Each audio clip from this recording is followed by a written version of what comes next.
Pak Jokowi marah besar, saya tidak percaya. Saya tidak percaya kalau Andika Perkasa, anak saya, sampai menjelek-jelekan Pak Jokowi. Nggak pernah. Jadi saya tidak percaya kalau Pak Jokowi hanya karena laporan seseorang terus sampai marah begitu besar katanya, ya. Nggak mungkin. Tidak mungkin anak saya ngomong hilirisasi dihentikan. Apa dia orang gila? Orang gila? Tidak. Saya tidak percaya sama sekali karena hilirisasi adalah konsep brilian Pak Jokowi yang sifatnya untuk kepentingan nasional. Ganjar Pranowo dengan sangat percaya diri, tegas, berapi-api, bicara tentang Indonesia dan bicara tentang hal-hal yang sangat esensial dan menjadi perbincangan publik akhir-akhir. Tentang jalannya pemilu yang harus jujur, adil, dan bersih tanpa intervensi dari siapapun. Aparat negara, ASN, TNI, Polri harus netral. Bagaimana pemilu harus dimaknai sebagai sarana berdemokrasi yang bebas KKN, khususnya nepotisme. Ini seolah-olah menohok keras orang-orang yang selama ini bermain nepotisme, kolusi untuk menggolkan pasangannya, mengacak-ngacak aturan hukum hanya sekedar meloloskan sang anak yang bernama Gibran Rakabuming Raka. Nah, kalau kita bicara kolusi dan nepotisme, jelas terkonfirmasi dari hasil Majelis Kehormatan Mahkamah Konstitusi bahwa si Paman Usman atau Ketua MK waktu itu dianggap melakukan pelanggaran berat sehingga meloloskan sang keponakan Gibran Rakabuming Raka menjadi calon wakil presiden. Kita mempunyai calon wakil presiden seperti Gibran Rakabuming Raka, seseorang yang dipaksakan oleh keadaan, oleh kepentingan ayahnya. Kita mempunyai calon wakil presiden Profesor Dr. Muhammad Mahfud MD. Bandingkan dengan Gibran Rakabuming Raka yang baru 2 tahun menjadi wali kota. Itu pun atas privilege dia sebagai anak presiden. Dengan keputusan MK yang mepet dan dadakan ini, kepala daerah mana lagi yang siap maju jadi cawapres kecuali Gibran? Jadi kalau banyak yang nuduh undang-undang itu dibuat cuman untuk Gibran, ya itu wajar. Kecuali kalau ada nama lain yang seumuran Gibran, terus pengen maju nyawapres juga. Nah itu baru beda urusannya. Berarti undang-undangnya dibuat untuk semua anak-anak muda Indonesia. Jangan sampai kejadian tahun 98 di mana seluruh elemen masyarakat dan para aktivis turun ke jalan untuk melawan penguasa karena dilihat melanggar konstitusi dengan pakai sumber dayanya sebagai presiden untuk kepentingan keluarganya doang. Jadi, untuk kalian semua rakyat seluruh Indonesia, gue mau ingetin, ini pesta demokrasi, bukan acara hajatan keluarga Jokowi. Jangan karena Jokowi pernah berbuat banyak untuk negara ini, terus kalian memaklumi kalau dia mengacak-ngacak hukum demi kepentingan keluarganya sendiri. Nah, kalau Mas Guntur Soekarnoputra yang sudah bicara, paling nggak kita semua harus menyimak.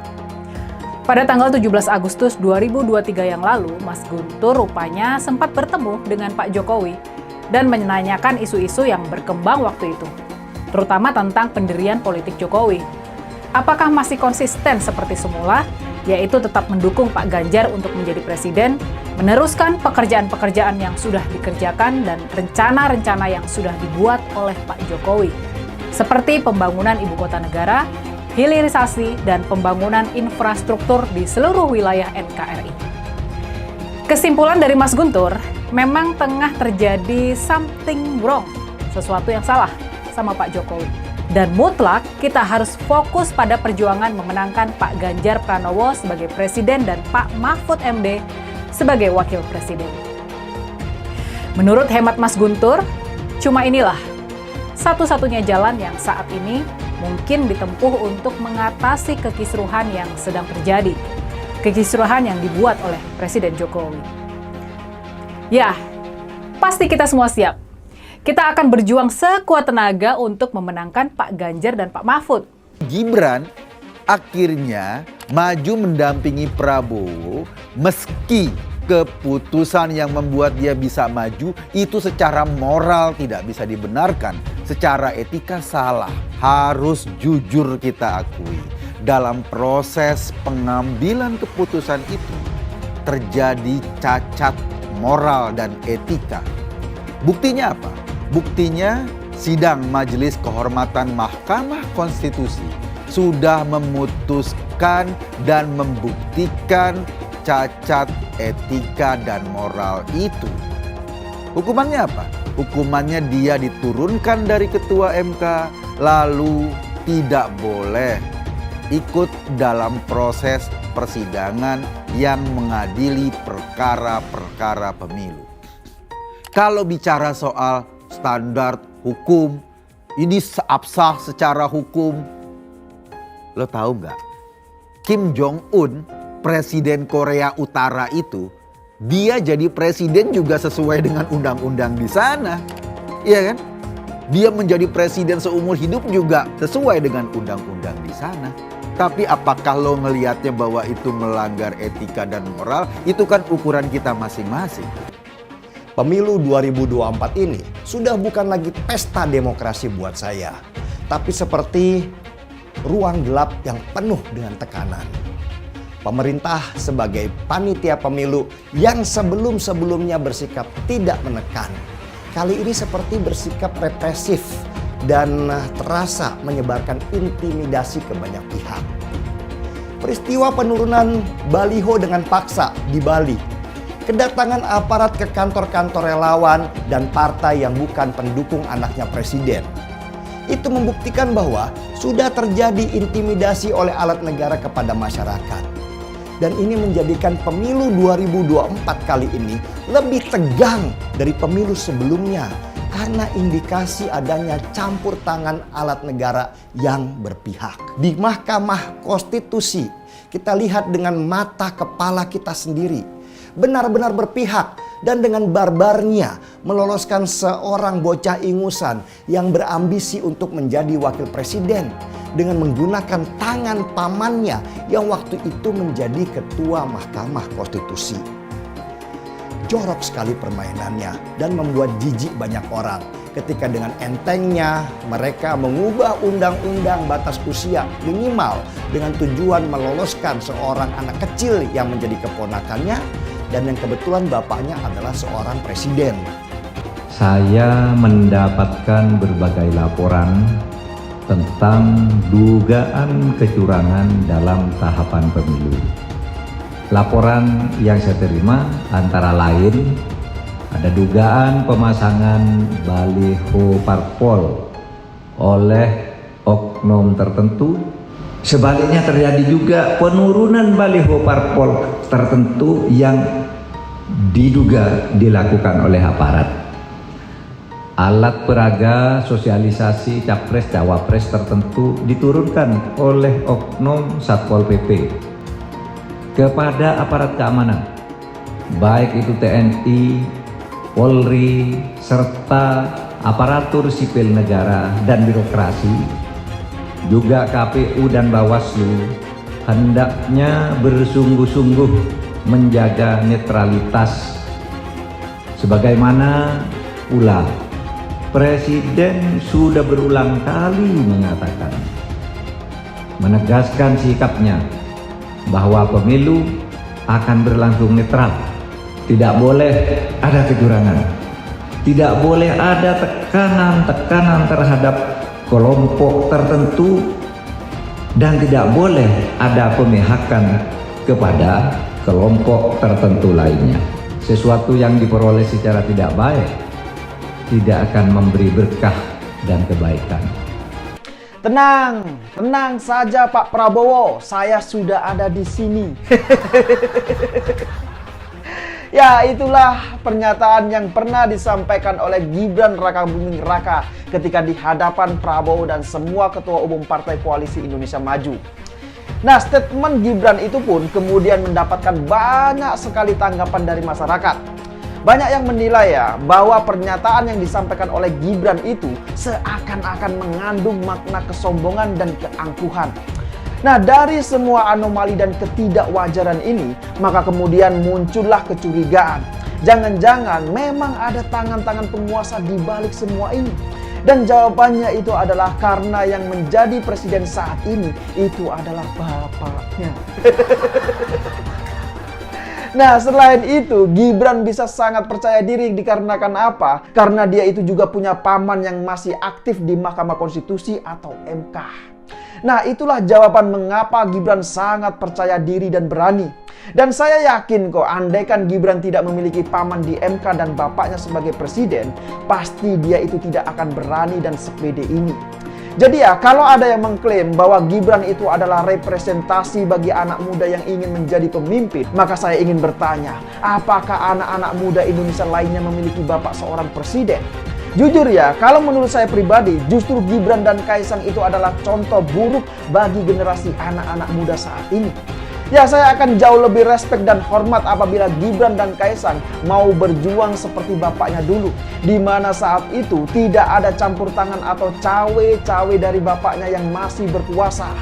Tapi sayang, Gibran dan Kaisang memilih jalan yang diduga berbau kolusi dan nepotisme. Ya, tapi apapun itu, saat ini hampir dipastikan Gibran akan menjadi calon wakil presiden mendampingi Prabowo Subianto. Hasil putusan Mahkamah Kehormatan MK juga tidak bisa mengubah aturan soal keputusan MK sebelumnya. Meskipun loh ya, paman Gibran itu telah dinyatakan melakukan pelanggaran etik berat dan dipecat sebagai Ketua Mahkamah Konstitusi. Nah, yang pasti kalau buat saya, dibandingkan misalnya Pak Gibran jadi maju gitu, Mas Gibran gitu ya.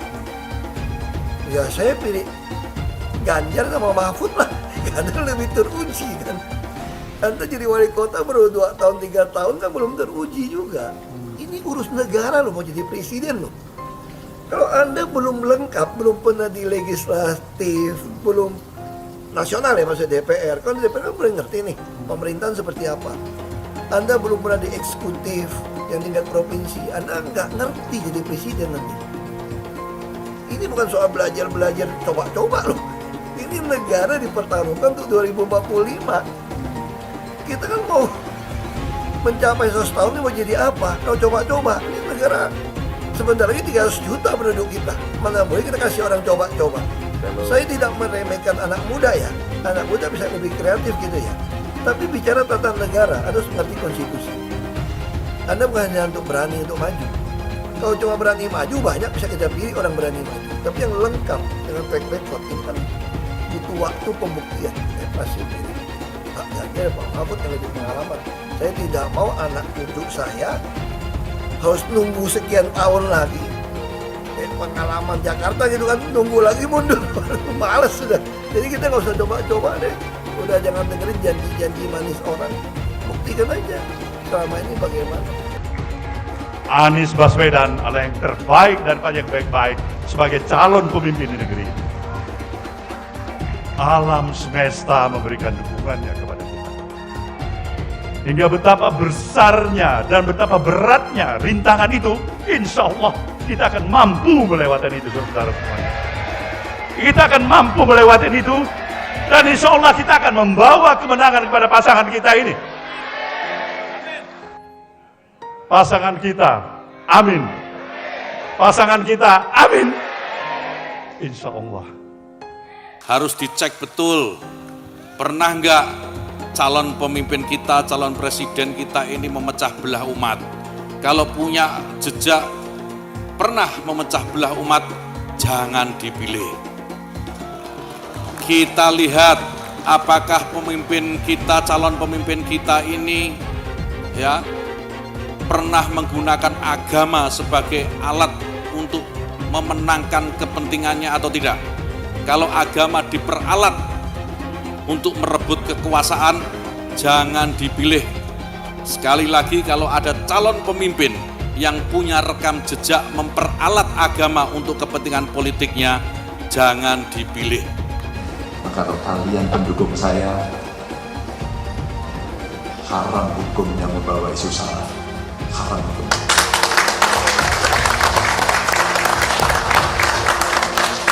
Sudah lelah dengan isu itu. Kita menjadi bangsa yang terbelah. Dan untuk mengembalikan susah. Umat Kristen di Indonesia memang minoritas, tapi jangan salah. Umat Kristen akan memegang peran menentukan apakah Anies akan menang dalam Pilpres 2024. Kalau secara perlahan semakin banyak orang Kristen yang berpaling ke Anies, yang akan menang nantinya sangat mungkin Anies. Suara pemilih Kristen di Indonesia adalah sekitar 10% lah. Kalau ekstrimnya semua warga Kristen memilih Ganjar, artinya Ganjar akan mendapat tambahan 10% suara dan Ganjar akan menang. Nah, itulah saya katakan kekompakan suara pemilih Kristen akan menentukan. Begitu suara pemilih Kristen terbelah secara timpang, Anies akan bisa mengalahkan Ganjar. Anies tahu jagoannya itu hanya akan menang kalau bisa memecah suara pemilih Kristen. Sekarang semua bergantung pada umat Kristen. Kekompakan pemilih Kristen akan menentukan apakah pada akhirnya Indonesia akan dipimpin Anies atau Ganjar. Elektabilitasnya Anies merosot ya seiring mulai terkuaknya kontroversi dari kepemimpinan Anies di Jakarta. Gen Z juga tahu kalau Anies adalah sosok yang didukung kelompok intoleran yang membuat Pilgub DKI 2017 menjadi sangat kotor. Politik identitas yang mengarah ke perpecahan seperti yang dikeluarkan pendukungnya Anies, yaitu Kadrun bin Kampret. Kafir lah, laknat lah, PKI lah, ya cuma itu doang kemampuannya. Itulah pendukung Anies. Jangan pernah takut melawan Kadrun yang cuma pengen Indonesia hancur. Siap kawal kasus Ahok, siap penjarakan Ahok. Takbir, takbir, takbir. Siap kawal kasus Ahok. Siap. Siap kawal kasus Ahok. Siap. Betul.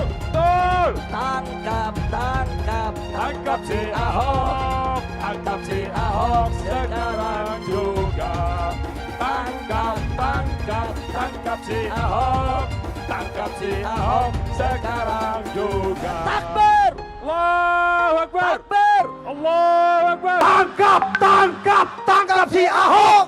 Tangkap si Ahok sekarang juga. Tangkap, tangkap. Tangkap si Ahok sekarang juga. Lagi. Penjajahan di depan mata itu di Jakarta. Kita semua pribumi ditindas dan dikalahkan. Kini telah merdeka. Kini saatnya kita menjadi tuan rumah di negeri sendiri. Anies, ibunya Arab, bapaknya Arab, kakeknya Arab. Mas Anies nikah dengan keturunan Arab. Menantu Mas Anies, anak Mas Anies nikahnya dengan Arab lagi. Jadi Mas Anies kalau merepresentasikan Indonesia agak kurang ke-Indonesiaannya. Mungkin 3% Indonesia aja yang bisa direpresentasikan oleh Mas Anies. Nasdem mengingatkan rakyat bahwa Anies kurang mewakili Indonesia karena dia Arab. Apakah ini rasis? Menurut saya tidak. Menurut saya justru ini nasionalis. Seperti di Pilkada DKI dulu, mereka juga getol ingatkan warga DKI bahwa Ahok itu Cina. Lihat, Cinanya Ahok selalu dibawa-bawa. Bahkan sampai terang-terangan ajak ganyang bantai Cina. Jadi sah-sah aja kalau Hasan Nasbi bilang Anies itu kurang mewakili Indonesia karena dia Arab. Lah, mereka juga dulu begitu. Kalau Cina dianggap bukan pribumi, sementara Arab dianggap pribumi, itu baru namanya rasis. Rasis biadab itu. Kalau Cina bukan pribumi, Arab juga bukan. Hasan Nasbi cuma mengingatkan, pilih presiden yang pribumi saja. Saya bilang, Nis, ente nggak bisa jadi presiden. Kenapa? Karena presiden adalah orang Indonesia asli, saya bilang. DKI yang kita harapkan, Anies Baswedan yang begitu jelas Islamnya. 4 tahun 8 bulan jadi gubernur. Mana peraturan pergub saja yang melarang migrasi? Mana perda Islam apalagi? Yang akhirnya tidak berani juga menegakkan hukum Islam. Banjir tetap banjir, macet tetap macet, kriminalitas Jakarta. Anda tahu, 2 menit sekali terjadi pencurian. Sekarang orang sedang euforia, dia mau dicapreskan. Bagaimana umat terjebak lagi, bodoh lagi, masuk lagi. Kalau misalnya memang Anies itu mau maju dan dia tekad mau menegakkan hukum Islam dan menyatakan perlawanan, saya pendukung. Tapi dia tidak lakukan itu. Tahu nggak, sumur resapan yang ngabisin anggaran beratus miliar itu meresap air agar masuk ke dalam bumi sesuai dengan sunatullah. Tetapi ternyata sumur ini tidak meresap air, malah airnya itu menggenang di sumur-sumur itu. Sumur resapan itu sekarang harus disiapin pompa untuk menguras air di sumur resapan. Kalaupun dia harus makan babi, sepanjang jadi presiden mungkin akan dilakukan. Jangan sampai Indonesia jatuh ke tangan pembohong. Jangan sampai Indonesia jatuh ke tangan Anies Baswedan. Jangan hanya konsentrasi pada pembangunan benda-benda mati yang indah difoto dan bisa ditunjukkan dalam 5 tahun hasilnya. Kalau kita mau menilai sebuah janji, maka lihat janjinya, lalu lihat kenyataannya. Dulu janjinya apa ya? Dan ini aneh, betul-betul aneh. Ini bukan kampanye, tapi saya sampaikan sini. Di satu sisi menyiapkan jalur-jalur air untuk dikirim ke laut, di sisi lain di lautnya dipasang dengan pulau reklamasi, tinggal tunggu waktu jadi rob, air balik. Dan ini melawan sunnatullah. Kenapa? Air itu turun dari langit ke bumi, bukan ke laut. Harusnya dimasukkan ke dalam bumi, masukkan tanah. Di seluruh dunia air jatuh itu dimasukkan ke tanah, bukan dialirkan pakai gorong-gorong raksasa ke laut. Jakarta telah mengambil keputusan yang fatal. Bukan banjir, itu memang parkir air.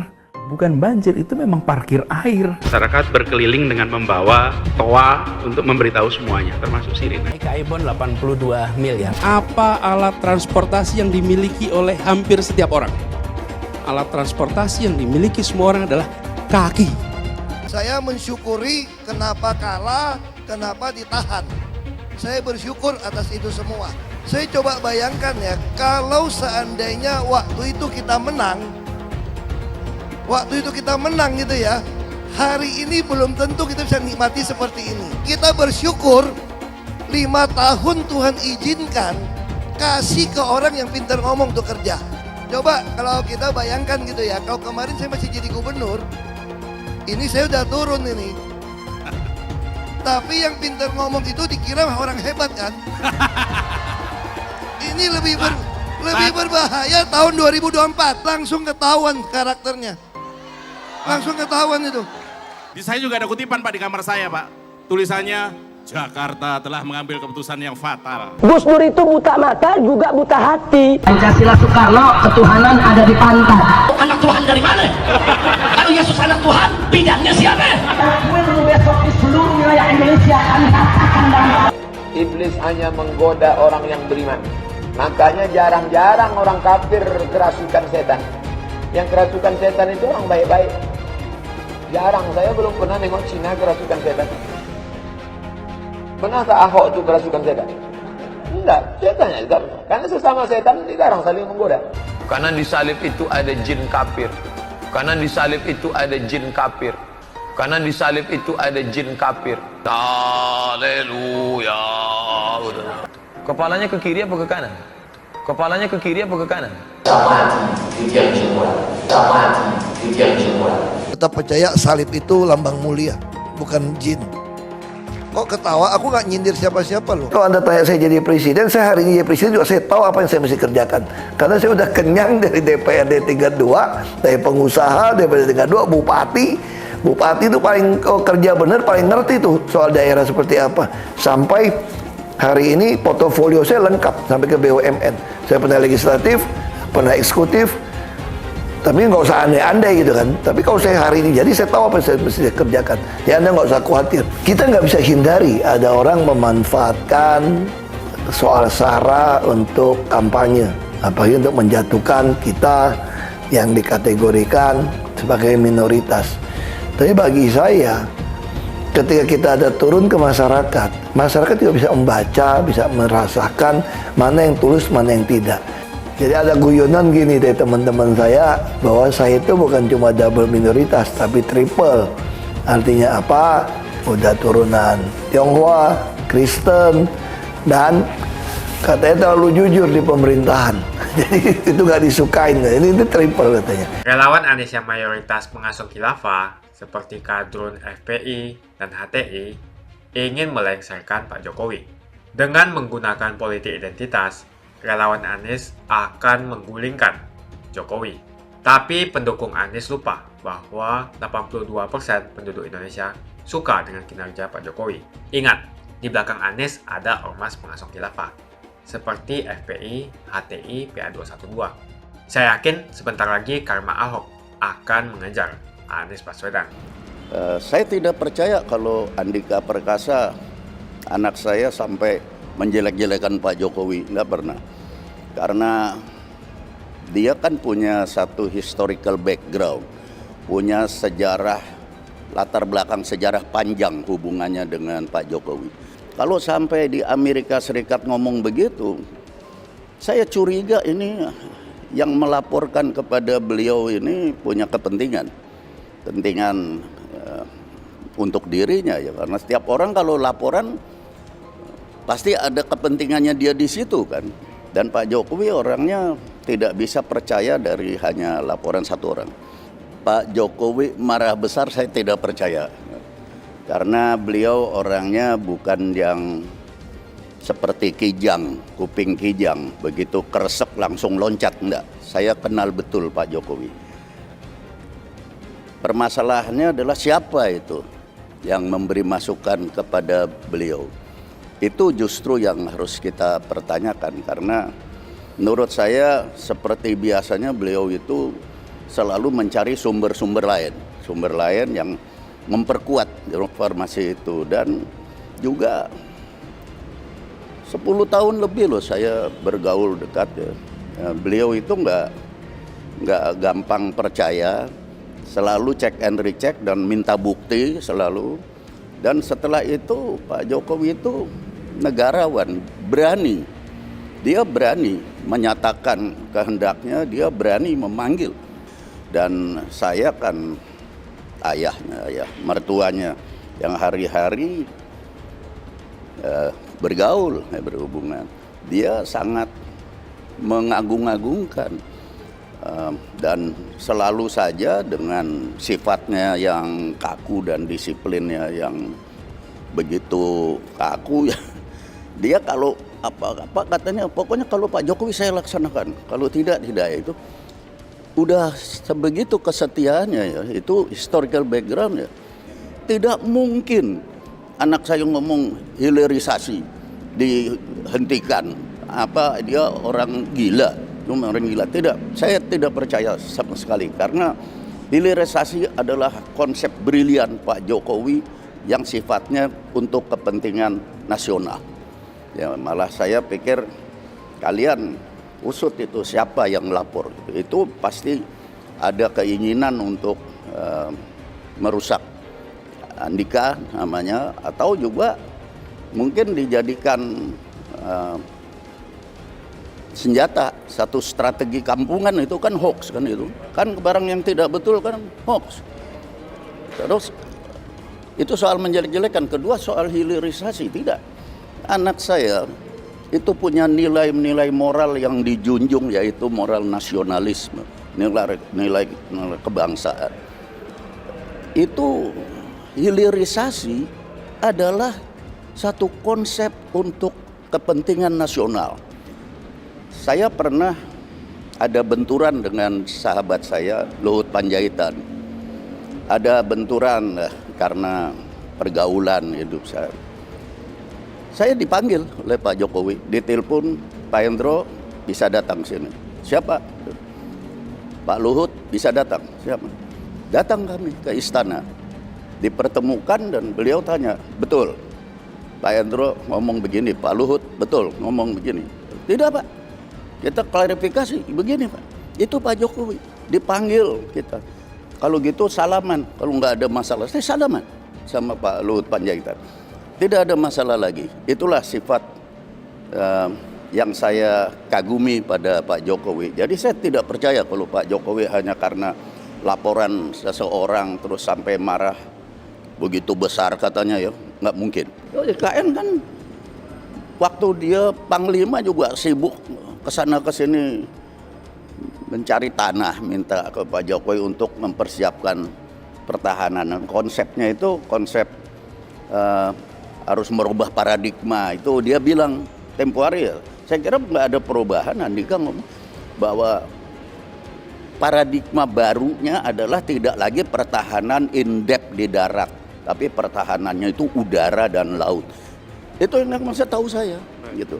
Masa sekarang terus menghentikan IKN nggak masuk akal gitu. Dan saya juga udah kasih tahu memang Jakarta ini udah terlalu penuh sesak. Ya, kalau ada kritik-kritik dulu kepada Pak Jokowi, orang yang ngeritik-ngeritik itu nggak ngerti gitu.